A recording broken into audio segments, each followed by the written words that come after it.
Welcome back to Jino tech vlogs. ഇന്ന് നമ്മുടെ കൂടെ ഉള്ളത് ടെക്നോ റീസെൻ്റ്ലി ലോഞ്ച് ചെയ്തിട്ടുള്ള സ്പാർക്ക് 50 എന്ന് പറഞ്ഞിട്ടുള്ള ഒരു ഫോണാണ്.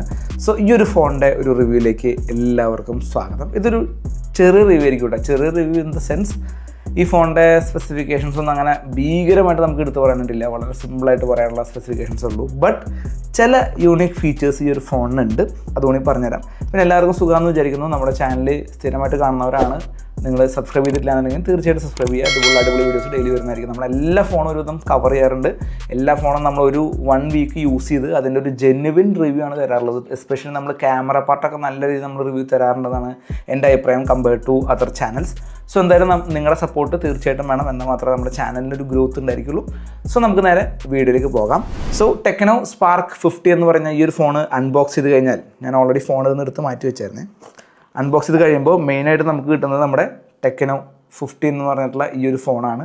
അതിൻ്റെ കൂടെ നമുക്കൊരു 45 വാട്ടിൻ്റെ ചാർജറും അതിൻ്റെ ചാർജിങ് കേബിളും കിട്ടുന്നുണ്ട്. അതേപോലെ നമുക്ക് കുറച്ച് പേപ്പേഴ്സ് കാര്യങ്ങൾ കിട്ടുന്നുണ്ട്. പിന്നെ നമുക്ക് ബോക്സ് തുറന്നു കഴിഞ്ഞാൽ നമുക്കൊരു കേസ്, ടെക്നോ സ്പാർക്ക് 50 ഇടാൻ പറ്റിയ പോലത്തെ ഒരു കേസ് നമുക്ക് അവൈലബിൾ ആണ്. ഏകദേശം ആ ഒരു സെയിം കളർ പാറ്റേൺ ആണ് വന്നിട്ടുള്ളത്. സോ അത് നമുക്കൊന്ന് ഇട്ട് നോക്കാം. കണ്ട, ഇട്ട് കഴിഞ്ഞാൽ നമ്മുടെ ഫോൺ കുറച്ചും കൂടി ബ്യൂട്ടിഫുൾ ആവും. ഫസ്റ്റ് തന്നെ ഈ ഒരു ഫോണിൻ്റെ ഡിസൈനെ പറ്റി പറയുകയാണെങ്കിൽ, ഇത് എവിടെയെങ്കിലും കണ്ടിട്ടുണ്ടോ ഗൈസ് ഈ ഒരു ഡിസൈൻ? നമ്മുടെ റിയൽമി 16 എന്ന് പറയുന്ന ഒരു ഫോൺ ഉണ്ടായിരുന്നില്ലേ, അതിൻ്റെ പക്ക ഡിറ്റോ ഡിസൈനാണ് ഈ ഒരു ഫോണിൽ വന്നിട്ടുള്ളത്. എന്നാൽ അതിലെ ക്യാമറ മൊഡ്യൂൾ വ്യത്യാസമുണ്ട്. പിന്നെ ഈ പുറകിലായിട്ട് ഈ ഒരു സൈഡിലായിട്ടൊരു മിററൊക്കെ ആ ഒരു ഫോണിന് വന്നിരുന്നു. ഇതാണ് ആ കാണുന്ന ആ ഫോൺ. സോ ആ ഒരു ഫോണിൻ്റെ സെയിം ഡിറ്റോ ഒരു പതിപ്പ് പോലെയാണ് നമുക്ക് ഫീൽ ചെയ്യുന്നത്. ആ ഫോൺ ഏകദേശം തിക്നെസ് വരുന്നത് 8.1 mm ആയിരുന്നു. ഇത് 8.2 mm തിക്നെസ് ആണ്. അതുപോലെ തന്നെ വെയിറ്റ് നോക്കുമ്പോൾ ആ ഫോൺ 183 grams ആണ് വെയിറ്റ് വന്നിരുന്നത്. എന്നാൽ ഇത് 210 grams വരുന്നുണ്ട്. കുറച്ചുകൂടി ഹെവി ആയിട്ടുള്ളൊരു ഫോണാണിത്. സോ ഈ ഫോണും റിയൽമി 16 ഒരുമിച്ച് കണ്ടു കഴിഞ്ഞാൽ അത് ഏതാണെന്ന് മനസ്സിലാക്കാൻ പറ്റില്ല. ഞാൻ വിചാരിച്ചു ഇത് എങ്ങനെയാണ് അവർ ഇത്രയും കോയിൻസിഡൻസിൽ ഫോണുകൾ ഇറക്കിയെന്നുള്ളത്. ഒരു പക്ഷേ ഈ 2 ഫോണുകളും അടിക്കുന്നത് ഒരു കമ്പനിയിൽ നിന്നായിരിക്കും. അങ്ങനെയൊന്നും ആവില്ല, ഞാൻ വെറുതെ പറഞ്ഞാണ്. പിന്നെ ഇതിൻ്റെ ക്യാമറ മൊഡ്യൂളൊക്കെ നോക്കുകയാണെങ്കിൽ ഇതൊരു അലൂമിനിയം, എന്തോ ഒരു എയ്റോസ്പേസ് ഗ്രേഡ് 6 സീരീസിൽ വരുന്ന അലൂമിനിയം ഉപയോഗിച്ചിട്ടാണ് ഇതിൻ്റെ ക്യാമറ ആ ഒരു മൊഡ്യൂളിൻ്റെ ഫ്രെയിം കൊടുത്തിരിക്കുന്നതെന്ന് പറഞ്ഞു കേട്ടു. അതുപോലെ തന്നെ IP64 Pro എന്ന് പറയുന്ന ഒരു റേറ്റിംഗ് ആണ് വന്നിരിക്കുന്നത്. വളരെ പൂറായിട്ടുള്ള ഒരു റേറ്റിംഗ് ആണ്. ഏകദേശം 20 സെൻറ്റിമീറ്റർ താഴെ 5 മിനിറ്റ് മാത്രമേ ഈ ഒരു ഫോണിന് വാട്ടർ പ്രൂഫായിട്ട് നിൽക്കാൻ പറ്റുള്ളൂ. അത് കഴിഞ്ഞാൽ ഈ ഫോണിൽ വെള്ളം കയറും. ഇനി ഈ ഒരു ഫോണിൻ്റെ ബഡ്ജറ്റ് നോക്കുകയാണെങ്കിൽ ഏകദേശം 18,999 രൂപയാണ് ഇതിൻ്റെ പ്രൈസായിട്ട് ഇപ്പോൾ ആമസോണിലൊക്കെ പ്രൈസിങ് വന്നിരിക്കുന്നത്. ഇനി എന്തെങ്കിലും പ്രൈസിങ്ങിൽ മാറ്റം വരുമെന്ന് അറിയില്ല. ഇതൊരു 20,000-ന് താഴെ ലോ ബഡ്ജറ്റിൽ വരുന്ന ഒരു ഫോണാണ്. സോ ഇനി ഈ ഫോണിൻ്റെ ബാക്കി വിശേഷങ്ങൾ നോക്കുകയാണെങ്കിൽ ഒരു ഡ്രോപ്പ് പ്രൊട്ടക്ഷൻ വരുന്നുണ്ട്. 1.5 മീറ്റർ ഡെപ്തിലേക്ക് ഈ ഫോൺ ഡ്രോപ്പ് ആയാലും ഈ ഫോണിനൊന്നും സംഭവിക്കില്ല എന്ന് പറയുന്ന ഒരു റേറ്റിംഗ് നമുക്ക് ഈ ഒരു ഫോണിന് അവൈലബിൾ ആയിട്ട് വന്നിട്ടുണ്ട്. അതുപോലെ തന്നെ ടെക്നോൻ്റെ സാധാരണ ഫോണുകളിൽ നമ്മൾ കാണുന്ന ഒരു പരിപാടിയാണ് നെറ്റ്വർക്കിന് ഭയങ്കര ഇമ്പോർട്ടൻസ് കൊടുക്കും. നെറ്റ്വർക്ക് ഭയങ്കര ബൂസ്റ്റിംഗ് ആയിട്ടായിരിക്കും അവർ എപ്പോഴും ഫോണിൽ ഇറക്കാറ്. അപ്പോൾ ഇതിൽ സ്പീഡ് ബൂസ്റ്റിംഗ് UPS 3.0 ടെക്നോളജി എന്ന് പറഞ്ഞിട്ടുള്ള ഒരു ടെക്നോളജി വെച്ചിട്ട് നമ്മുടെ ഓൺലൈൻ പേയ്മെൻറ്റ്സ് ഒക്കെ, നമ്മുടെ ഗൂഗിൾ പേ, UPI പരിപാടികളൊക്കെ നമുക്ക് നോർമൽ ചെയ്യുന്നതിനേക്കാൾ ഡബിൾ സ്പീഡിൽ ചെയ്യാൻ പറ്റുന്ന പറയുന്നത്. അത്രയും നെറ്റ്വർക്കിന് ഇമ്പോർട്ടൻസ് കൊടുക്കുന്ന ഒരു ഫോണാണെന്ന് പറയുന്നത്. അതേപോലെ തന്നെ 4x4 മീമോ ടെക്നോളജി എന്ന് പറഞ്ഞിട്ടുള്ള ഒരു പരിപാടി ഉണ്ട്. അത് മറ്റു ഫോണുകളിലുണ്ടോയെന്ന് എനിക്ക് അറിയില്ല. ഞാൻ ആദ്യമായിട്ടാണ് ഇത് ഭയങ്കര എന്താ പറയുക ഒരു ഇമ്പോർട്ടൻസ് കൊടുത്ത് പറയുന്നത് കണ്ടിട്ടുള്ളത്. അതുകൊണ്ടാണ് ഞാനിപ്പോൾ എടുത്ത് പറയാൻ കാരണം 4x4 മീമോ ടെക്നോളജി, അതായത് 4 ആൻറ്റിനാസും 4 ട്രാൻസ്മിറ്റേഴ്സൊക്കെ വെച്ചിട്ടുള്ള സിഗ്നലിനെ മാക്സിമം ബൂസ്റ്റ് ചെയ്യുന്ന പോലത്തെ ഒരു പരിപാടിയാണ്. അത് വെച്ച് നമുക്ക് ഏകദേശം 400% കൂടുതൽ കണക്ടിവിറ്റി എൻഹാൻസ് ചെയ്യപ്പെടുന്നുണ്ടെന്നാണ് പറയുന്നത്. സോ നോർമലി ടെക്നോ ഫോണുകളിൽ എല്ലാ ഫോണുകളിലും ഈ പറഞ്ഞ മാതിരി നെറ്റ്വർക്കിന് ഒരു ഇമ്പോർട്ടൻസ് കൊടുക്കുന്നതെന്ന് ഞാൻ കേട്ടിട്ടുണ്ട്. അതുപോലെ തന്നെ 1.5 കിലോമീറ്റർ, ശ്രദ്ധിക്കണം, 1.5 കിലോമീറ്റർ അകലെ നിങ്ങൾക്ക് ഇതേ ഒരു ഫോൺ ഉണ്ടെങ്കിൽ, അല്ലെങ്കിൽ ടെക്നോൻ്റെ മറ്റ് ഫോൺ ഉണ്ടെങ്കിൽ അതിലേക്ക് സിം ഇടാണ്ട് നിങ്ങൾക്ക് കോൾ ചെയ്യാൻ പറ്റും എന്നുള്ളൊരു ഫീച്ചർ. അത് ബ്ലൂടൂത്ത് ടെക്നോളജി വെച്ചിട്ടാണ് ചെയ്യണമെന്നാണ് ടെക്നോ പറയുന്നത്. എന്നാലും അതൊരു അടിപൊളി പരിപാടിയാണ്. ഈ വോക്കി ടോക്കി പോലത്തെ ഒരു പരിപാടിയായിട്ടാണ് ഫീൽ ചെയ്തത്. 1.5 കിലോമീറ്ററിലേക്ക് നിങ്ങൾക്ക് സിം ഇടാണ്ട് വിളിക്കാൻ പറ്റും. അതിൻ്റെ ഏറ്റവും വലിയ യൂസ് നിങ്ങൾ അനുഭവിക്കാൻ പോകുന്നത്, നിങ്ങളൊരു ട്രിപ്പിന് പോയി, റേഞ്ച് ഇല്ലാത്ത സ്ഥലമാണ്, റിമോട്ട് ഏരിയയാണ്, ഹൈ റേഞ്ചാണ്, അങ്ങനെ നിങ്ങൾ 2 ഫ്രണ്ട്സ് ടെക്നോ ഫോൺസ് ഉപയോഗിക്കുന്ന ആൾക്കാർ പെട്ടുപോവാണെങ്കിൽ നിങ്ങൾക്ക് സിമ്മിന് റേഞ്ചിലും കുഴപ്പമില്ല. 1.5 കിലോമീറ്റർ റേഞ്ചിൻ്റെ ഉള്ളിലാണെങ്കിൽ നിങ്ങൾക്ക് ഈ ഫോണിലെ ബ്ലൂടൂത്ത് ടെക്നോളജി വെച്ച് നിങ്ങൾക്ക് അവരെ വിളിക്കാൻ പറ്റും. അത് ഈ പറഞ്ഞ മാതിരി കുറച്ച് എന്താ പറയുക, കുറച്ച് വൈഡായിട്ടുള്ള, അതായത് ബ്ലാങ്ക് സ്പേസ് ഉള്ള ഏരിയയിലായിരിക്കും കൂടുതൽ എൻഹാൻസ് ആയിട്ട് വർക്ക് ആവുക. നമ്മളിപ്പോൾ ഒരു റഷ് ആയിട്ടുള്ള സിറ്റിയിൽ പോയി കഴിഞ്ഞാൽ കുറേ ബിൽഡിങ്, കുറേ കാറുകൾ, കുറേ പരിപാടികളൊക്കെ ഉണ്ടെങ്കിൽ അവിടെ ഈ പറഞ്ഞ മാതിരി കണക്ടിവിറ്റിക്ക് ചെറിയ ഡിസ്റ്റർബൻസുകൾ വരാൻ സാധ്യതയുണ്ട്. ഈ നോർമൽ ഏരിയാസിലൊക്കെ നമുക്ക് ഈ ഒരു 1.5 കിലോമീറ്റർ കിട്ടും. അത് 2 കിലോമീറ്റർ വരെ കിട്ടുന്ന ഫോണുകളുണ്ട്. ടെക്നോ പോവോ കർവ് 2 എന്ന് പറയുന്ന ഫോണും ഈ പറഞ്ഞ മാതിരി 2 കിലോമീറ്റേഴ്സ് കിട്ടുന്ന ഫോണാണ്. ഇപ്പോൾ റീസെൻ്റ്ലി നമ്മുടെ സഞ്ജു സാംസൺ നമ്മളൊരു ഫാനിനെ കണ്ടപ്പോൾ എടുത്തു കൊടുത്ത ഫോണാണ് ഈ പറഞ്ഞ ടെക്നോ പോവോ കർവ് 2 എന്ന് പറഞ്ഞ ഫോൺ. അപ്പോൾ ആ ഫോണിലൊക്കെ കിട്ടും എന്ന് പറയുന്നുണ്ട്. അപ്പോൾ എന്തായാലും ഇതിൽ കിട്ടുന്നതായിരിക്കും. അപ്പോൾ അങ്ങനെ ഒരു പരിപാടി നമ്മുടെ ടെക്നോ ഫോണുകളുണ്ട്. അതൊരു യൂസ്ഫുൾ പരിപാടിയായിട്ട് തോന്നി. പിന്നെ ഇവർ പുതിയതായിട്ട് ഇൻട്രൊഡ്യൂസ് ചെയ്തിട്ടുള്ള ഒരു പരിപാടിയാണ്. ഇവരെ മറ്റ് ഫോണുകൾ ഉണ്ടോ എന്ന് എനിക്ക് അത്ര കറക്റ്റായിട്ട് അറിയില്ല. എന്നാലും ആ ഒരു പരിപാടി കൊള്ളാം. ഒരു AI ANC എന്ന് പറഞ്ഞ പരിപാടി. നമ്മൾ കോൾ വിളിക്കുമ്പോൾ അല്ലെങ്കിൽ നമ്മൾ ഗൂഗിൾ മീറ്റിലിരിക്കുമ്പോൾ അല്ലെങ്കിൽ മറ്റ് ഓൺലൈൻ മീറ്റിങ്ങിലൊക്കെ ഇരിക്കുമ്പോൾ ഒരു AI enhanced active noise cancellation പരിപാടി പ്രൊവൈഡ് ചെയ്യുന്നുണ്ട്. അതും അത്യാവശ്യം സെറ്റപ്പായിട്ട് ഫീൽ ചെയ്തു.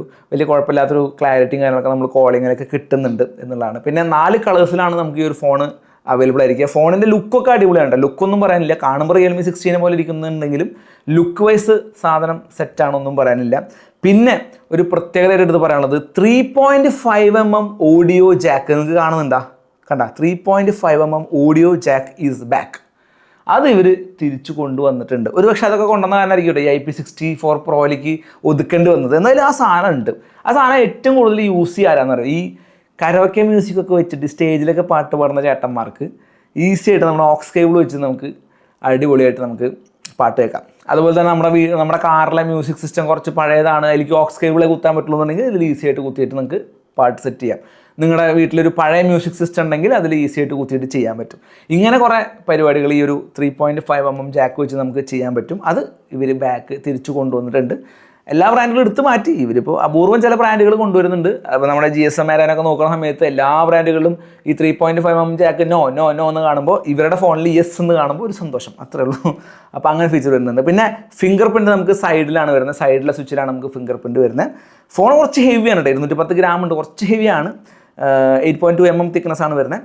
സോ ഓവറോൾ ഡിസൈൻ വൈസും ഒരു പെട്ടെന്ന് എടുത്ത് പറയാനുള്ള ഒരു ഫീച്ചറും വെച്ച് നോക്കുമ്പോൾ അത്യാവശ്യം കുഴപ്പമൊന്നുമില്ലാത്ത ഫീച്ചറുകളും കാര്യങ്ങളൊക്കെ ഉണ്ട്. പിന്നെ റിയൽമി 16 ഒരു മിററാണ് ഇവിടെ ഈ ഒരു എന്താ പറയുക ലൈറ്റിന് പകരം അവർ കൊടുത്തിരുന്നത്. അത് നല്ലൊരു അടിപൊളിയാണ്. നമുക്ക് വീഡിയോ എടുക്കുമ്പോൾ ഫോട്ടോ എടുക്കുമ്പോൾ ചെറിയൊരു റെഫറൻസ് കിട്ടിയിരുന്നു. ആ മിറർ വേണമെങ്കിൽ ഇവർക്കും കൊണ്ടുവരായിരുന്നു എന്ന് തോന്നുന്നു. എനിക്ക് തോന്നുന്നു ഈ ഫോൺ നേരത്തെ ഇറങ്ങാൻ പോകുന്നുണ്ടെന്ന് കേട്ടിട്ട് എന്തോ തിരക്ക് പിടിച്ച് ആ ഒരു സെയിം ഡിസൈനുള്ള ഫോൺ റിയൽമി ഇറക്കിയ പോലെയൊക്കെ എനിക്ക് ഫീൽ ചെയ്തു. സോ ബട്ട് ആ ഒരു റിയൽമി 16 പ്രൈസിങ് ഇത് വെച്ച് നോക്കുമ്പോൾ ഭയങ്കര കൂടുതലാണ്. അതിന് കുറച്ച് പ്രത്യേകതകളുണ്ട്, അത് വേറെ കാര്യം. പക്ഷേ പ്രൈസ് കുറച്ച് കൂടുതലാണ്. ഇതിന് പ്രൈസ് ഏകദേശം 18,990 രൂപ എന്നാണ് കാണിക്കുന്നത്. എന്നാൽ ആ പ്രൈസ് റേഞ്ചിൽ നിങ്ങൾക്ക് റിയൽമിയുടെയോ ഐക്യൂൻ്റെയോ അല്ലെങ്കിൽ CMFൻ്റെയോ അല്ലെങ്കിൽ മോട്ടോറോളയുടെയൊക്കെ പല ഫോണുകളും കുറച്ചുകൂടി ബെറ്റർ ഫീച്ചറിൽ കുറച്ചുകൂടി ബെറ്റർ പെർഫോമൻസിലൊക്കെ നിങ്ങൾക്ക് അവൈലബിൾ ആണ്. നിങ്ങൾക്ക് അതും ചെക്കൗട്ട് ചെയ്യാം. ഞാൻ ഏതാണ് ഫോണുകളെന്ന് ഞാൻ ഡയറക്റ്റ് പറയുന്നതിൽ നിങ്ങൾക്ക് ചെക്കൗട്ട് ചെയ്താൽ മനസ്സിലാവാൻ സാധിക്കും. സോ നമുക്ക് ഇതാണ് ഡിസൈൻ പാർട്ട് എന്നൊക്കെ വരുന്നത്. ഡിസൈൻ നമ്മുടെ ഈ ഒരു പിക്സലിൻ്റെ ഒക്കെ പോലത്തെ ഒരു ഡിസൈനാണ്. നമുക്കിതിൽ 2 ക്യാമറ പോലെ സെൻസർ പോലെ ഫീൽ ചെയ്യുമെങ്കിലും ഒറ്റ സെൻസർ മാത്രമേ ഇതിൽ വരുന്നുള്ളൂ. പിന്നെ ഇവിടെ നമ്മുടെ റിയൽമി 16 മിറർ ഉണ്ടായിരുന്ന ഫ്ലാഷ് ലൈറ്റാണ് വന്നിരിക്കുന്നത്. ബാക്കും കാര്യങ്ങളൊക്കെ കാണാനൊക്കെ നല്ല ഫിനിഷിങ്, നല്ല ഗുഡ് ലുക്കിംഗ് ആണ്. ഈ ക്യാമറ പെർഫോമൻസിനെ പറ്റി നോക്കുകയാണെങ്കിൽ ഒരൊറ്റ ക്യാമറയാണ് ഇതിൽ കൊടുത്തിട്ടുള്ളൂ. 50 മെഗാപിക്സലിൻ്റെ ഒരൊറ്റ ക്യാമറ മാത്രമേ കൊടുത്തിട്ടുള്ളൂ. എന്നാൽ ഈ ക്യാമറ മോഡിനുള്ളിൽ ക്യാമറ ഇങ്ങനെ നിരത്തി വെച്ച പോലത്തെ ഒരു ഫീൽ നമുക്ക് കിട്ടുന്നുണ്ട്. എന്തോ ഒരു ഡെപ്ത് സെൻസർ കൊടുത്തിട്ടുണ്ടോ. അപ്പോൾ 2 ക്യാമറ പോലെ ഫീൽ ചെയ്യുന്നുണ്ട്. എന്നാൽ ഒറ്റ 50 മെഗാപിക്സലിൻ്റെ ക്യാമറ ഉള്ളൂ. ഡീസൻ്റ് ആയിട്ടുള്ള ഫോട്ടോസും ഒക്കെ എടുക്കാൻ പറ്റുന്നുണ്ട്. പോർട്രേറ്റ് ഫോട്ടോസ് ഒക്കെ എടുക്കാൻ പറ്റുന്നുണ്ട്. വീഡിയോ ക്വാളിറ്റി ഒക്കെ ഒരു നോർമൽ ഒരു ആവറേജ് ഫീലിനെയാണ് നമുക്ക് കിട്ടിയിട്ടുള്ളൂ. അതുപോലെ തന്നെ ഫ്രണ്ടിൽ നമുക്ക് ഒരു 8 മെഗാപിക്സലിൻ്റെ ഒരു വൈഡ് സെൽഫി ക്യാമറയും പ്രൊവൈഡ് ചെയ്തിട്ടുണ്ട്. അതും ഡേ ടൈമിലൊക്കെ ഫോട്ടോ എടുക്കാൻ കൊള്ളാം. അതർവൈസ് വലിയൊരു കാര്യമായിട്ട് എനിക്ക് ഫീൽ ചെയ്തില്ല. സോ ക്യാമറ സൈഡ് നോക്കുമ്പോൾ ഇതൊരു ക്യാമറ ഫോൺ അല്ല. നിങ്ങൾക്ക് ആവശ്യത്തിനുള്ള ഒരു ക്യാമറ പെർഫോമൻസ് ഒക്കെ പ്രൊവൈഡ് ചെയ്യുന്ന ഒരു ഫോണായിട്ട് ഫീൽ ചെയ്തു. എന്നാൽ ഇതൊരു ക്യാമറ ഫോണല്ല. ഇത് ഒരു നോർമൽ എന്താ പറയുക ഡെയിലി കമ്മ്യൂട്ടിംഗ് ബൈക്ക് എന്നൊക്കെ പറയണ മാതിരി നിങ്ങൾ ഡെയിലി യൂസിന് വേണ്ടി ഉപയോഗിക്കാൻ പറ്റുന്ന ഒരു ഭയങ്കര റഫ് യൂസിനൊക്കെ പറ്റുന്ന, റഫ് യൂസ് എന്ന് പറഞ്ഞാൽ ഇൻ ദ സെൻസ് നിങ്ങൾക്ക് എന്തെങ്കിലും ഫോണൊക്കെ ഒരു 1.5 മീറ്റർ താഴെ വീണാലും പോലും കുഴപ്പമില്ല എന്നാണല്ലോ പറയണത്. അങ്ങനെയൊക്കെ യൂസ് ചെയ്യാൻ പറ്റിയിട്ടുള്ള ഒരു നോർമൽ ഫോണായിട്ടാണ് എനിക്ക് ഫീൽ ചെയ്തത്. സോ ക്യാമറ കുഴപ്പമില്ല.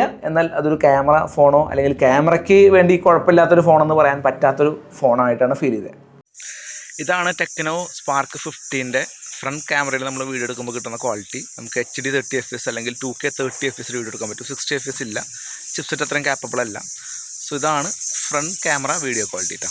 ഇതാണ് ടെക്നോ സ്പാർക്ക് 50യുടെ റിയർ ക്യാമറ വെച്ചെടുക്കുന്ന വീഡിയോസ്. അതിൽ നമുക്ക് HD 60 FPS സപ്പോർട്ടും വരുന്നുണ്ട്. അതുപോലെ തന്നെ 2K 30 FPS സപ്പോർട്ടും വരുന്നുണ്ട്.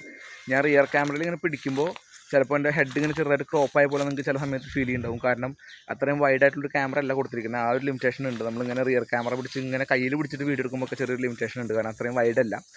ക്വാളിറ്റി നോക്കുകയാണെങ്കിൽ വലിയ കുഴപ്പമില്ല. ലൈറ്റ് കൺട്രോൾ കുറച്ചുകൂടി ബെറ്റർ ആക്കണം. അതുപോലെ തന്നെ ഫോട്ടോസിലും ലൈറ്റ് കൺട്രോൾ കുറച്ചുകൂടി ബെറ്റർ ആക്കണം എന്ന് എനിക്ക് ഫീൽ ചെയ്തത്. അതുപോലെ പോർട്രേറ്റ് മോഡിൽ 50mm ഒരു ഡിജിറ്റൽ ക്രോപ്പിൽ നമുക്ക് സൂം വെച്ചിട്ട് ഫോട്ടോസ് എടുക്കാൻ പറ്റും. അതെനിക്ക് നന്നായിട്ട് തോന്നി. സോ ഈ ഒരു എന്താ പറയുക 50 ഒറ്റ സെൻസർ ഉള്ളതെന്നുണ്ടെങ്കിലും അതിൽ ഡിജിറ്റൽ സൂം കൊടുത്തിട്ട് കുറച്ചുകൂടി അടിപൊളിയാക്കി ഫീൽ ചെയ്തിട്ടുണ്ട്. പിന്നെ കുറച്ച് തമാശ പരിപാടികൾ പോലെ ഈ AGIC പോർട്രേറ്റ്സ് എന്നൊക്കെ പറഞ്ഞിട്ട് ചില പോർട്രേറ്റ്സ് ഒക്കെ ഉണ്ട്. അതും വലിയ കുഴപ്പമില്ലാത്തൊരു ഫൺ പരിപാടിയാണ്. സോ ഇതാണ് നമ്മുടെ റിയർ ക്യാമറ വീഡിയോ ക്വാളിറ്റി വരുന്നത്. ഡയമൻസിറ്റിയുടെ 6400 എന്ന് പറഞ്ഞിട്ടുള്ള 6nm ചിപ്സെറ്റാണ് ഈ ഒരു ഫോണിൽ വന്നിട്ടുള്ളത്. അപ്പോൾ പെർഫോമൻസ് നോക്കുകയാണെങ്കിലും കുഴപ്പമില്ലാത്തൊരു പെർഫോമൻസ് തന്നെ പറയാൻ പറ്റുള്ളൂ. വലിയ അടിപൊളി പെർഫോമൻസ് ഒന്നും പറയാൻ പറ്റില്ല. ഗെയിമിങ്ങോ കാര്യങ്ങളൊന്നും ഇതിൽ പ്രിഫർ ചെയ്യുന്നില്ല. ഒരു നോർമൽ ടാസ്കുകളൊക്കെ ചെയ്യാൻ പറ്റുന്ന പരിപാടി, നിങ്ങൾ വാട്സപ്പ്, ഇൻസ്റ്റാഗ്രാം, യൂട്യൂബ്, ഫേസ്ബുക്ക്, പിന്നെ നോർമൽ ചെറിയ ചെറിയ ഗെയിംസ്, അങ്ങനത്തെ കാര്യങ്ങളൊക്കെ സ്മൂത്തായിട്ട് റൺ ആവുന്ന ഒരു ചിപ്സെറ്റാണ് വന്നിരിക്കുന്നത്. UFS 2.2 സപ്പോർട്ടേ വരുന്നുള്ളൂ. കാരണം ആ ചിപ്സെറ്റിന് അത് മതിയായിരിക്കും. പിന്നെ എടുത്ത് പറയേണ്ട ഒരു പ്രത്യേകത എന്താണെന്ന് വെച്ചാൽ നിങ്ങൾക്ക് SD കാർഡ് ഇടാൻ പറ്റും. SD കാർഡിൻ്റെ സ്ലോട്ട് വരുന്നുണ്ടെന്നാണ് പറഞ്ഞത്. ഞാൻ ചെക്ക് ചെയ്തിട്ടില്ല, ഉണ്ടായിരിക്കും എന്തായാലും. SD കാർഡിൻ്റെ സ്ലോട്ട് ഇതിൽ അവൈലബിൾ ആണെന്നാണ് പറയുന്നത്. സ്പെസിഫിക്കേഷൻസിൽ കൊടുത്തിട്ടുണ്ട്. സോ നിങ്ങൾക്ക് ഈ ഒരു ഫോണിൻ്റെ 128GB വേരിയൻ്റ് എടുത്തതിന് ശേഷം വേണമെങ്കിൽ ഒരു 128GBയുടെ മെമ്മറി കാർഡ് വേണമെങ്കിൽ വാങ്ങിച്ചതിലിട്ട് കഴിഞ്ഞാൽ നിങ്ങൾക്ക് അത് 256 ആയിട്ട് കൺവേർട്ട് ചെയ്യാൻ പറ്റും. പിന്നീട് ചെയ്താലും മതി. അങ്ങനത്തെ ഒരു പ്രത്യേകതയുണ്ട്. അതിപ്പോൾ അധികം ഫോണുകളൊന്നും കാണുന്നില്ല. ബട്ട് മെമ്മറി കാർഡുകൾക്കൊക്കെ ഭയങ്കര പ്രൈസാണ് കേട്ടോ. അതൊന്നും നിങ്ങൾ ആലോചിക്കണം. മെമ്മറി കാർഡിൻ്റെ പ്രൈസൊക്കെ നോക്കി നിങ്ങളുടെ കണ്ണ് തള്ളിപ്പോവും. SSDയുടെ കാര്യം പിന്നെ ഒന്നും പറയണ്ട. SSD ഒക്കെ കുതിച്ച് കയറിയിരിക്കണം, ഒന്നും പറയില്ല. SSDയുടെ വിലയൊക്കെ കണ്ടാൽ ഞങ്ങൾ ബോധം പോവും. ഞാനൊക്കെ ഒരെണ്ണം മേടിച്ചാൽ മതിയായിരുന്നു പണ്ടൊക്കെ. പണ്ടൊരു 1TB അല്ലെങ്കിൽ 1TB അല്ല വില എന്താ 1TB അങ്ങനെ ഞാനും കാശ് കൊടുത്ത് മേടിച്ചാൽ മതി. ഇപ്പോൾ അതിൻ്റെ 30,000-40,000 ഒക്കെ അതിന് പ്രൈസ് പറയണത്. കുഴപ്പമില്ല. അപ്പോൾ അതുകൊണ്ട് മെമ്മറി കാർഡ് മേടിക്കുക എന്ന് പറയുന്നത് ഒരു പ്രാക്ടിക്കലായിട്ടുള്ള സംഭവം അല്ല ഇന്നത്തെ കാലഘട്ടത്തിൽ. അതുകൊണ്ട് നിങ്ങൾ മനസ്സിലാക്കണം. സോ ആ ഒരു കാര്യമാണ് പറയാനുള്ളത്. സോ ഇതാണ് പെർഫോമൻസിനെ പറ്റി പറയാനുള്ളത്. വലിയ കുഴപ്പമില്ലാത്തൊരു പെർഫോമൻസ് ഒരു ഈ പ്രൈസ് റേഞ്ചിലൊക്കെ ഇപ്പോൾ വരുന്ന ഫോണുകളിലൊക്കെ ഇതൊക്കെ തന്നെ കിട്ടുള്ളൂ. അതുകൊണ്ടൊന്നും കൂടുതൽ ഞാനൊന്നും പറയുന്നില്ല. Android 16 ബേസ്ഡ് ആയിട്ടുള്ള HiOS 16 എന്ന് പറഞ്ഞിട്ടുള്ള ഒരു സോഫ്റ്റ്വെയർ ആണ് അതിൽ വരുന്നത്. ഇപ്പോൾ ഇവരുടെ ഫോണുകളൊക്കെ HiOS എന്ന് പറയുന്ന OS ആണ് വരുന്നത്.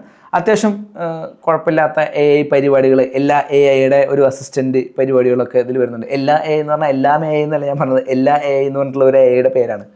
സോ അങ്ങനെ ഒരു AI പരിപാടികളൊക്കെ ഇത് വരുന്നുണ്ട്. ടെക്നോ AI കുറച്ച് ഇമ്പോർട്ടൻസ് കൊടുക്കുന്ന പരിപാടിയാണ്. സോ ഞാൻ നേരത്തെ പറഞ്ഞല്ലോ ANC പരിപാടിയൊക്കെ വരുന്നുണ്ട്. അപ്പോൾ AI പരിപാടികൾ കുറച്ചുള്ള ഫോൺ തന്നെയാണ്. അത്യാവശ്യം കുഴപ്പമില്ലാത്ത ഫോണൊക്കെ ഉണ്ട്. സോഫ്റ്റ്വെയർ എക്സ്പീരിയൻസ് ഒക്കെ നോക്കുകയാണെങ്കിൽ അത്യാവശ്യം സ്മൂത്ത് ആണൊന്നും പറയാനില്ല. നല്ല ഡീസൻ്റ് ആയിട്ടുള്ള UIയും കാര്യങ്ങളൊക്കെയാണ് വരുന്നത്. കാണാൻ നല്ല ഭംഗിയൊക്കെ ഉണ്ട്, ഒന്നും പറയാനില്ല. പിന്നെ എല്ലാ ഫോണുകളും നമ്മുടെ എന്താ പറയുക iOS 26ൻ്റെ 26ൻ്റെ ഒരു സെയിം ലുക്കിലാണല്ലോ കൊണ്ടുവരുന്നത്. എന്നാൽ ഇവർ പിടിച്ചിട്ടില്ല, ആ ലുക്ക് പിടിച്ചിട്ടില്ല കേട്ടോ. അവൻ്റെ ഗ്ലാസ് ഇതിൻ്റെ ഡിസ്പ്ലേയുടെ ലുക്ക് അത്ര പിടിച്ചിട്ടില്ല. പക്ഷേ ഇവരുടെ തന്നെ മറ്റു ഫോണുകളിലൊക്കെ ഈ പറഞ്ഞ മാതിരി HiOSലൊക്കെ വരുന്ന ഫോണുകൾ അത് സെയിം നമ്മുടെ iOS 26ൻ്റെ തീമിൽ വരുന്ന ഫോണായിട്ട് ഞാൻ കണ്ടിട്ടുണ്ട്. എന്നാൽ ഇതിലങ്ങനെ പ്രശ്നമില്ല. ഇൻഫിനിക്സിൻ്റെ ഫോണിലാണ് അത് പക്കയായിട്ട് വന്നിട്ടുള്ളത്. ഇവരുടെ ടെക്നോൻ്റെ ഫോണിൽ അത്ര കണ്ട് വന്നിട്ടില്ല. സോ സോഫ്റ്റ്വെയർ എക്സ്പീരിയൻസ് കൊള്ളാം. ഇനി ഡിസ്പ്ലേ സൈഡ് നോക്കുകയാണെങ്കിൽ ഇതിൻ്റെ സൈസ് വരുന്നത് 6.78 ഇഞ്ച് സൈസ് വരുന്ന ഒരു ഡിസ്പ്ലേ ആണ് കൊടുത്തിരിക്കുന്നത്. അവിടെ എനിക്ക് കുറച്ച് ബാഡ് അടിച്ചു കേട്ടോ. കാരണം എന്താ വെച്ചാൽ IPS LCD ഡിസ്പ്ലേ ആണ് കൊടുത്തിരിക്കുന്നത്. ഇവിടെ രണ്ട് കാര്യങ്ങളാണ് നിങ്ങൾക്ക് എനിക്ക് എടുത്ത് പറയാനുള്ളത്. ഒന്ന്, ഗ്രീൻ ലൈൻ വരില്ല ഈ ഡിസ്പ്ലേയിൽ. അതിൻ്റെ പേടി വേണ്ട. ഗ്രീൻ ലൈൻ വരുമെന്ന് പേടിച്ചിരിക്കേണ്ട ആവശ്യമില്ല. കാരണം LCD ഡിസ്പ്ലേ ആണ് ഒരു കാര്യം. ബട്ട് അതേസമയം നമ്മൾ ഈ LCD ഡിസ്പ്ലേകൾ കുറച്ച് ലോങ് ടൈം യൂസിൽ ചില ഇങ്ക് ലീക്ക് എന്ന് പറഞ്ഞിട്ടുള്ളൊരു പരിപാടി നിങ്ങൾ കണ്ടിട്ടുണ്ടോയെന്ന് അറിയില്ല. നിങ്ങൾ ചിലപ്പോൾ ചില ഫോണുകൾ കണ്ടിട്ടുണ്ടാവില്ല ചില ആൾക്കാരൊന്നും. ഇങ്ക് ലീക്ക് എന്ന് പറഞ്ഞൊരു പരിപാടി. അതായത് ഈ LCD ഡിസ്പ്ലേയുടെ ഉള്ളിലത്തെ ഒരു ചെറിയൊരു ബ്ലാക്ക് ഇങ്ക് ഇങ്ങനെ ഡിസ്പ്ലേയിലേക്ക് വന്നിട്ട് ഒരു ലൈൻ പോലെ വരും. അങ്ങനെ ഒരു കംപ്ലൈൻ്റ് ആണ് LCD ഡിസ്പ്ലേകൾക്ക് വരിക. ഇപ്പോൾ എൻ്റെ മദറിൻ്റെ ഫോണിൽ വന്നിരുന്നു. ഞാൻ മുന്നേ യൂസ് ചെയ്തിരുന്നൊരു iPhone 11 ആ ഒരു ഇഷ്യൂ വന്നിരുന്നു. പക്ഷേ പേടിക്കേണ്ട ആവശ്യമില്ല. ഒരുവിധം സിറ്റുവേഷനിലൊക്കെ നമുക്കത് സർവീസ് സെൻറ്ററിൽ പോയി കഴിഞ്ഞാൽ ആ ഒരു ഇങ്ക് നമുക്ക് ക്ലീൻ ചെയ്ത് കളയാൻ പറ്റും.